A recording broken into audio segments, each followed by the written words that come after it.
चक्रवृद्धि ब्याज का हम कुछ और क्वेश्चन देखते हैं। 25% की दर पर 2 वर्ष के बाद चक्रवृद्धि ब्याज एवं साधारण ब्याज का अंतर 15 रुपये है, तो मूलधन क्या होगा। हम देखेंगे यहाँ पर दर दिया हुआ है, दर बराबर हमारा दिया हुआ है 25%। तो हम डेल्टा मेथड का यूज करेंगे, तो 25/100 +1 करेंगे। यहाँ समय दिया हमारा 2 वर्ष, तो 25 का 25, 25 चौका 100, तो 1 + 1/4 2 वर्ष के लिए है। तो यहाँ हो जाएगा 4 का 4 1 5, 5/4 हो जाएगा। और ये 2 वर्ष के लिए है, तो इसका हम स्क्वायर करेंगे तो 5 का 25 और 4 का 16। ये हमारा हो गया मिश्रधन और ये हो गया मूलधन। और इन दोनों का अंतर जो आएगा वो ब्याज होगा, यानी ब्याज बराबर मिश्रधन माइनस मूलधन। तो मिश्रधन हमारा दिया हुआ है वहाँ पर 25, मूलधन दिया हुआ है 16। इसका अंतर कितना आएगा, 15 में 6 या 9, 9 रुपये आएगा। तो ये जो अंतर आए यही ब्याज है, ये ब्याज है। और हमारा जो ब्याज आया है 9 रुपये है, और यहाँ पर चक्रवृद्धि ब्याज और साधारण ब्याज का अंतर दिया हुआ है 15 रुपये। ये 15 रुपये दिया हुआ है। जब 2 वर्ष होता है तो चक्रवृद्धि ब्याज का जो ब्याज आता है साधारण ब्याज से 1 अधिक होता है। इसका मतलब अगर चक्रवृद्धि ब्याज 9 आया है तो साधारण ब्याज 1 होगा, सॉरी 8 रुपये होगा। तो यहाँ पर हम देखेंगे कि 15 बराबर यहाँ 9 - 8, इसी का ये वैल्यू दिया हुआ है। तो इसका मतलब यहाँ पर हम लिख देते हैं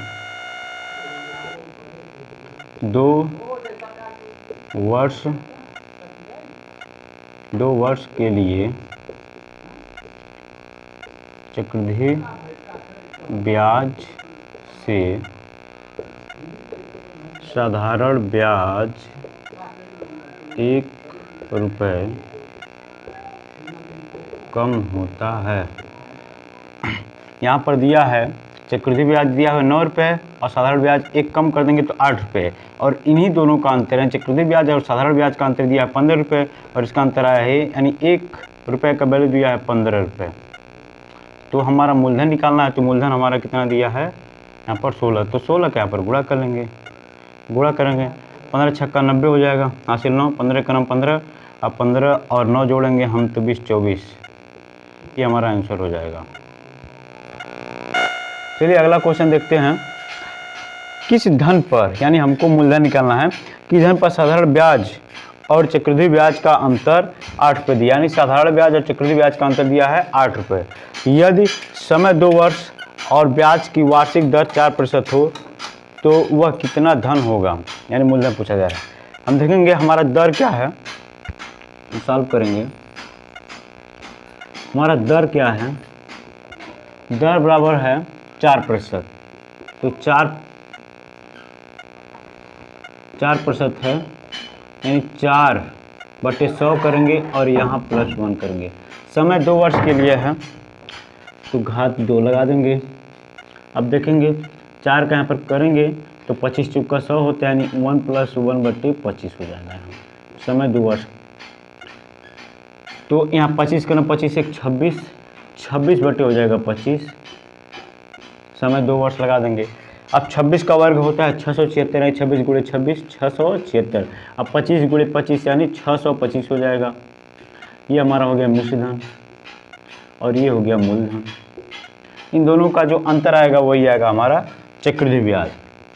तो चक्रवृद्धि ब्याज बराबर क्या हो जाएगा, चक्रवृद्धि ब्याज बराबर मिश्रधन माइनस मूलधन। तो मिश्रधन हमारा दिया है 676 और मूलधन दिया हुआ है 625।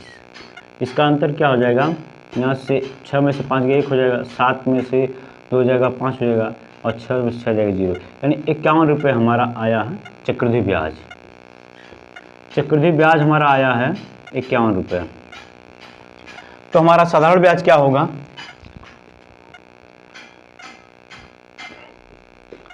साधारण ब्याज हमारा क्या होगा 51 - 50, 50 हम क्यों करेंगे, सॉरी 51 माइनस 1, 51 माइनस 1 हम क्यों कम करेंगे, ये 50 पे आ जाएगा।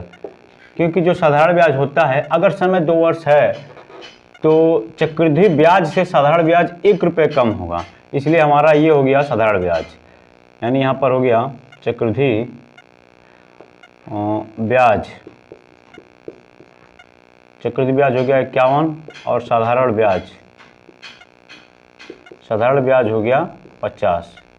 अब इन दोनों का ही अंतर दिया हुआ है यहाँ पर 8 रुपये, इन दोनों का अंतर 8 रुपये दिया हुआ है, यानी 51 माइनस 50 का वैल्यू दिया हुआ है 8 रुपये। तो हम रखेंगे तो 1 यूनिट का वैल्यू क्या हो जाएगा, यानी 8/1, सॉरी यहाँ पर हाँ 1 मूलधन पूछा है तो मूलधन हमारा है 625, 625 का गुणा कर लेंगे, उत्तर आ जाएगा। तो 1 का कोई वैल्यू नहीं है, वही आएगा, 8 का गुणा करते हैं, 8 × 5 = 40 हो जाएगा, हासिल 2, 8 × 2 = 16, 16 × 4 = 20, हासिल 2, 8 × 6 = 48, 2 × 50, ये हमारा मूलधन हो जाएगा।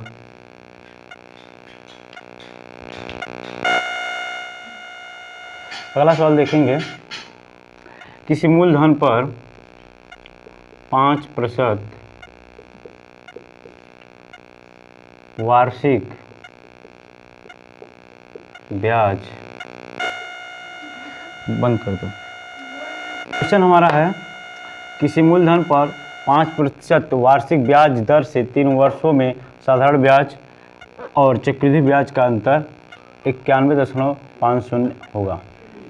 तो यहाँ पर देखिए समय जो है 3 वर्ष दे दिया है, इसलिए हम पिछला वाला फार्मूला नहीं लगाएंगे, बल्कि ये फार्मूला हमारा है एक सूत्र है, सूत्र क्या, चक्रवृद्धि ब्याज माइनस साधारण ब्याज, चक्रवृद्धि ब्याज माइनस साधारण ब्याज, ये अंतर हो गया P गुणे R/100 का होल स्क्वायर गुणे, यहाँ पर हमारा फार्मूला है चक्रवृद्धि ब्याज और साधारण ब्याज का अंतर, यानी चक्रवृद्धि ब्याज साधारण ब्याज का अंतर बराबर हमारा होगा, यानी मूलधन P यानी मूलधन गुणे R/100 का होल स्क्वायर गुणे R/100 + 3, इसी फार्मूले पर हमारा ये लग जाएगा।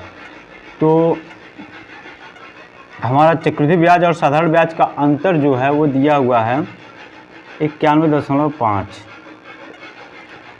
हो गया, और P हमको निकालना है। ठीक है, हमारा यहाँ पर दर दिया हुआ है 5%/100, इसका होल स्क्वायर है, गुणे 5/100 + 3 हम हल करेंगे, 5 × 5 = 5, 5 × 10, तो हमारा हो जाएगा यानी 1/20 का स्क्वायर गुणे, ये भी कट जाएगा, 5 × 10 = 20, यहाँ पर हो जाएगा 5/20 + 3 है, यानी 20 × 3 = 60, 61 हो जाएगा, यानी यहाँ पर हो जाएगा 91.5 बराबर P, दशमलव के बाद 0 का वैल्यू नहीं रहता है इसलिए हम नहीं लिखे, यहाँ पर हो जाएगा 1/20 का स्क्वायर हो जाएगा 400, और गुणे 20 × 3 = 60, 61 बटे हमारा हो जाएगा 20। अब हम इधर लिखेंगे 91.5 बराबर P गुणे 1 गुणे 61, अब पूरे के बटे हो जाएगा 400 गुणे 20। तो हम P का वैल्यू निकालेंगे, P बराबर हो जाएगा 91.5 गुणे 400, यानी इसका इसमें गुणा हो जाएगा गुणे 20, पूरे के बटे हो जाएगा ये 61 हो जाएगा। तो यहाँ पे दशमलव के बाद 1 अंक है तो ये 0 हटा देंगे, तो ये हो जाएगा 915 हो जाएगा। अब देखते हैं 5 × 5, क्या हम देखते हैं कि 61 में 15 का गुणा करते हैं, 5 × 5 और 5 × 6 = 30, और फिर 1 और 6 3 9, यानी इसको 61 से हम 15 बार में काट सकते हैं, और इसका गुणा कर लेंगे हम सबका, यानी 15 गुणे 400 गुणे 2, तो गुणा करेंगे 15 × 30 हो जाएगा, और 30 वो हो गया, 2 0 ये हो गया, और 15 30 4 3 12, ये हमारा आंसर हो जाएगा। चलिए इसी कड़ी में आगे क्वेश्चन हम देखते हैं। किसी राशि पर 3 वर्ष में 10% वार्षिक ब्याज की दर से चक्रवृद्धि ब्याज एवं साधारण ब्याज का अंतर 15.50 है, वह राशि क्या होगी। इसका मतलब है कि मूलधन पूछा जा रहा है। तो चलिए वही हम फार्मूले पे लगाएंगे। फार्मूला हमारा क्या था, चक्रवृद्धि ब्याज माइनस साधारण ब्याज, यानी चक्रवृद्धि ब्याज और साधारण ब्याज का अंतर बराबर P गुणे कोष्ठक में R/100 का होल स्क्वायर गुणे R/100 + 3। ये हमारा फार्मूला है, ये हमारा फार्मूला है। ये केवल 3 वर्ष के लिए लगेगा, 3 वर्ष के लिए लगेगा। अगर 2 वर्ष का हो तो हमारा R/100 + 3 ये हमारा नहीं लगेगा, केवल यही हो जाएगा चक्रवृद्धि ब्याज और साधारण ब्याज का अंतर बराबर P गुणे R/100 का होल स्क्वायर, इसी पर लग जाएगा। तो हम देखेंगे कि साधारण ब्याज और चक्रवृद्धि ब्याज का अंतर हमारा दिया कितना है, P गुणे, ये तो P निकालना ही है, R का वैल्यू दिया है 10/100 का होल स्क्वायर गुणे या 10/100 + 3 बराबर, यानी दोनों का अंतर कितना दिया है, 10.5। तो इसको हल करेंगे, ये 0 से 0 कट जाएगा, तो बचेगा क्या, P गुणे 1/10 का होल स्क्वायर गुणे ये 0 से 0 कट जाएगा, बचेगा क्या, 1/10 + 3 बचेगा।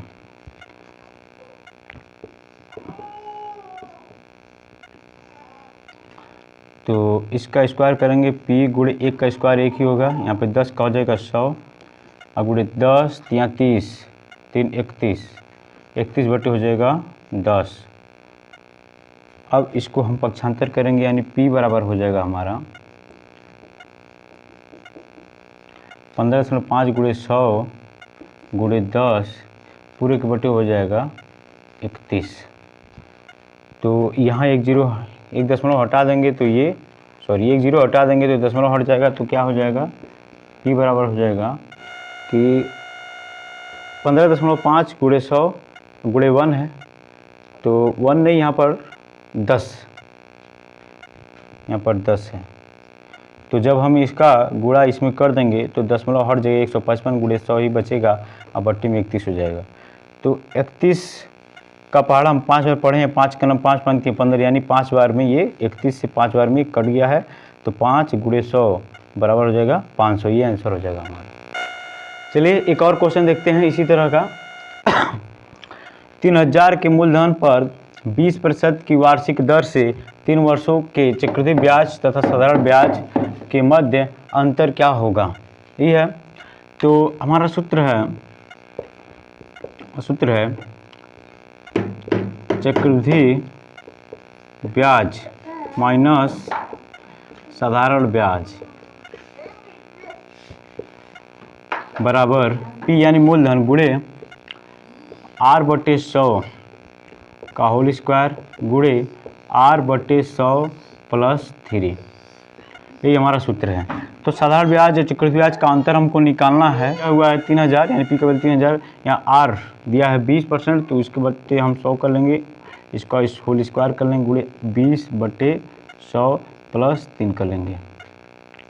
अब हम काटेंगे तो ये 0 से 0 कट जाएगा, 2 क्रम 2 2 5 10, यानी 5 आएगा।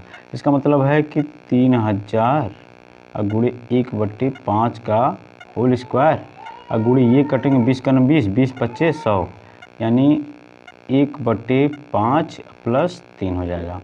अब इसका स्क्वायर करेंगे, यानी 3000 गुणे 1 का स्क्वायर वही होता है 5 का हो जाएगा 25, 1/25 और गुणे 5 या 15 1 16, 16/5 हो जाएगा। तो हल करेंगे इसको, एक लाइन और लिख लेते हैं, 3000 गुणे 16/25 25 गुणे 5। अब काटेंगे हम, 5 का 5 5 6 30, यानी ये हो गया 600, तो फिर हम काटेंगे, 5 से काटेंगे तो 5 25 हो जाएगा, यहाँ हो जाएगा 120, 12 25 60 होता है। 5 से काटेंगे इसको तो 5 दूना 10 हो जाएगा, 5 चौक 20, यानी 24 गुणे 16, यानी 24 गुणे 16। तो गुणा करेंगे हम, 16 चौक को 64, 64 के 4 हो जाएगा, हासिल हो जाएगा 6, और 16 दूना 32, अब 32 और 6 कितना हो जाएगा 38। ये हमारा आंसर हो जाएगा।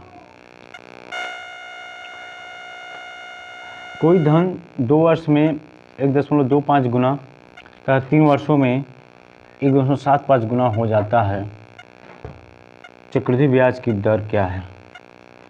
तो चलिए निकालते हैं। इसके लिए एक फार्मूला है,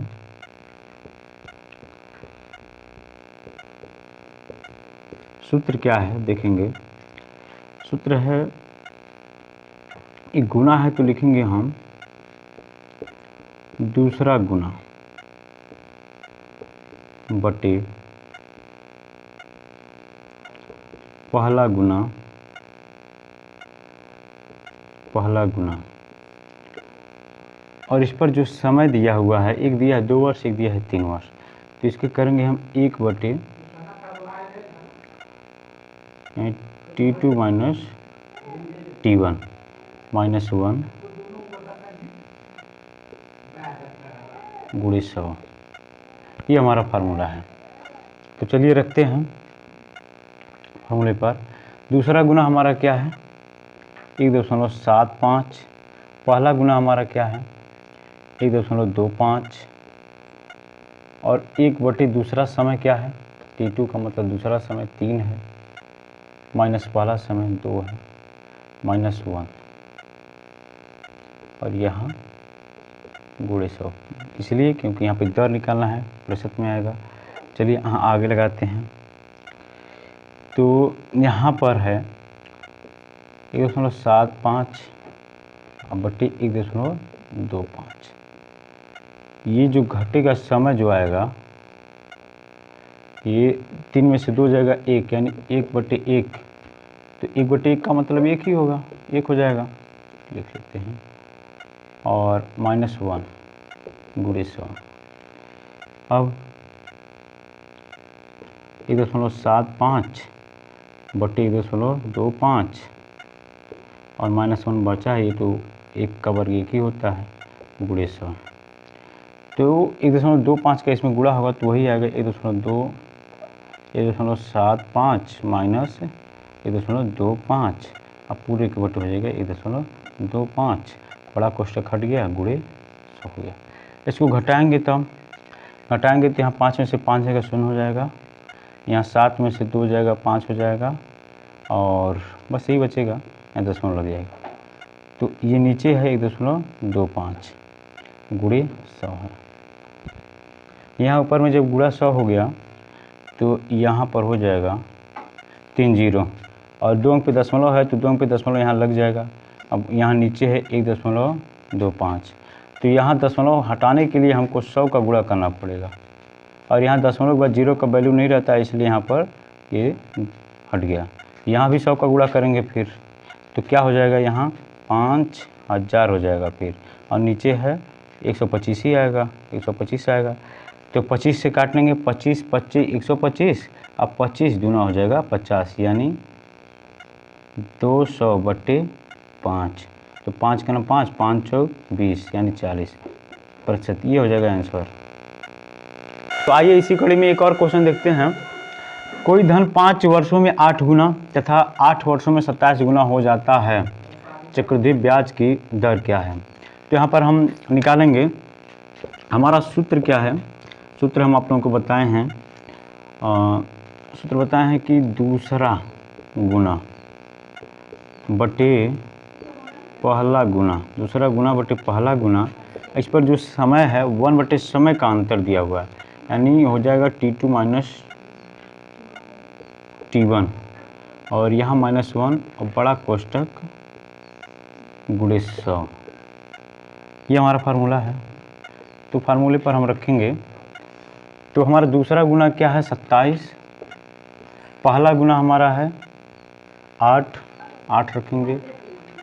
और यहाँ हमारा जो 1/, समय दिया है, दूसरा समय यानी T2 मतलब दूसरा समय 8 दिया हुआ है, पहला समय दिया हुआ है 5 वर्ष। और यहाँ -1 करेंगे और बड़ा कोष्ठक बंद गुणे 100। तो यहाँ पर हम देखेंगे ये हो जाएगा 27/8।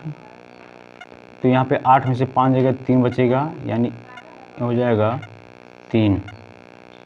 तो ये बड़ा कोष्ठक 1/3 होगा, 1/3 या 3 मान लेंगे। तो यहाँ पर हम देखेंगे कि ये 3 का घन है, 3 × 3 यानी 3/2, ये 2 का घन, इसका मतलब ये 3 × 3, ये 2 × 2 इस तरह है।